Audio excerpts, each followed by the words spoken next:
Hello everyone, আসসালামু আলাইকুম। Welcome back to my YouTube channel. আপনারা সবাই কেমন আছেন? আল্লাহর দয়া ও অশেষ রহমতে আমরা আলহামদুলিল্লাহ খুব ভালো আছি। প্রতিদিনের মতো আরও একটি নতুন ব্লগ নিয়ে আপনাদের মাঝে চলে আসলাম। সকাল থেকে ব্লগটা স্টার্ট করেছি। সকাল থেকে একটু মেঘলা মেঘলা ওয়েদার ছিল, তারপর আবার কিছুক্ষণ পর পর রোদ উঠতেছিল, আবার মেঘলা ওয়েদার হচ্ছিল, কিন্তু বৃষ্টি হয় নাই। তো এরপর সকালে নাস্তা করে নিয়েছিলাম আমরা। আর আমাদের নয়নতারা গাছে অনেক ফুল আসছে, মাশাআল্লাহ অনেক সুন্দর লাগতেছে, সবুজের মধ্যে সাদা কালার ফুল ফুটছে। তারপরে এখানে রান্না বাড়া স্টার্ট করে দিয়েছি। এখানে কলমি শাক ভাজি করতেছিলাম। কলমি শাকের সাথে লবণ পরিমাণ মতো দিয়েছি, তারপরে কাঁচামরিচ পেঁয়াজ এগুলা দিয়ে আগে নরম করে নিয়ে হচ্ছিল শাকটা। তারপর আমি বাগার দিয়ে নিব।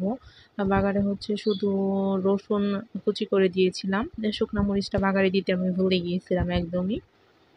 তো রসুনটা ব্রাউন কালার করে ভেজে নিয়ে তারপরে বাগারটা দিয়ে দিব।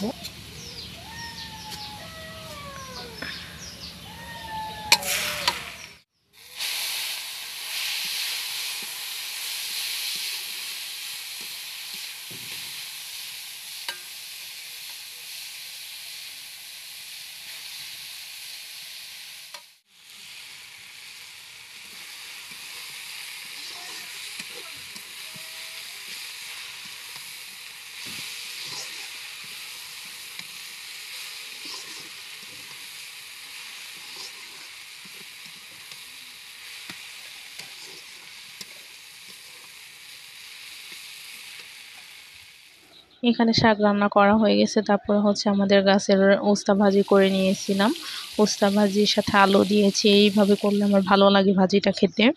তো তারপর সুরমা মাছ রান্না করব। মাছটা ভেজে নিয়েছি, আর এখানে মশলাটা কষিয়ে নিচ্ছিলাম। সবজি দিয়ে রান্না করব তাই, আর সবজিটা এখন ভালোভাবে কষিয়ে নিব, তারপর তরকারিটা রান্না করে নিয়েছিলাম। তো আপনাদের কাছে আমার একটা ছোট্ট রিকোয়েস্ট, যারা আমার চ্যানেলটি সাবস্ক্রাইব করেনি তারা আমার চ্যানেলটি সাবস্ক্রাইব করবেন। আর আমার ভিডিওটা যদি আপনাদের কাছে ভালো লেগে থাকে তাহলে অবশ্যই লাইক কমেন্ট শেয়ার করবেন, আর নিয়মিত আমার ভিডিওগুলো দেখবেন। আমার রান্না বাড়া কমপ্লিট হয়ে গেছে। তারপরে এখানে দেখি তো ডুমুর দিয়ে ঘর বানাইতেছে। ও কি ঘর বানাবে ওই ভালো জানে, আর ও বলতেছে এই ঘরে নাকি ও থাকবে। তারপর দেখি যে দাদু এখানে গ্রেটার দিয়ে গ্রেট করে নিচ্ছে। পরে দাদুকে বললাম যে তুমি আমার কাছে দাও, আমি গ্রেট করে দিচ্ছি। তারপর আমি গ্রেট করে নিচ্ছিলাম, আর এই পাশে তোহার ঘর বানানোটা হয়ে গেছে।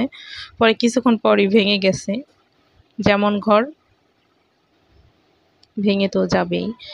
তো তারপর আমি আমটা মাখিয়ে নিচ্ছি। আমটা খেতে অনেক বেশি টেস্ট হয়েছিল।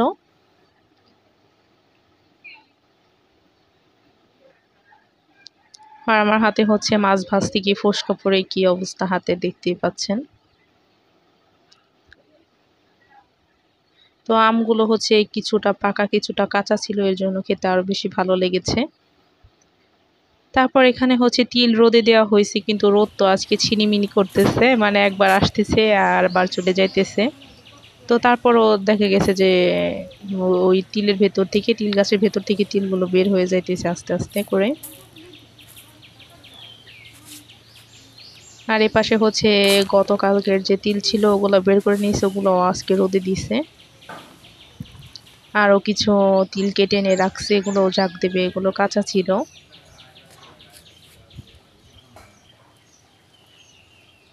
আর এখানে আমাদের বাসার ভুট্টা রোদে দেওয়া হয়েছে, এগুলো আমাদের ছিল। তো এখন আমি ভুট্টাগুলো একটু নেড়ে দিব।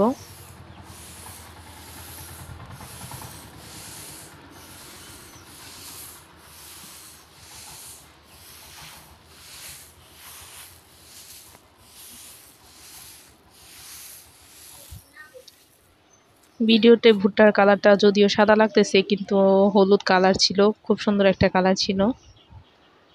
তো আজকের মতো ভিডিওটা এখানেই শেষ করব। সবাই ভালো থাকবেন, সুস্থ থাকবেন, আমাদের জন্য দোয়া করবেন। নেক্সট ব্লগে কথা হবে। আল্লাহ হাফেজ।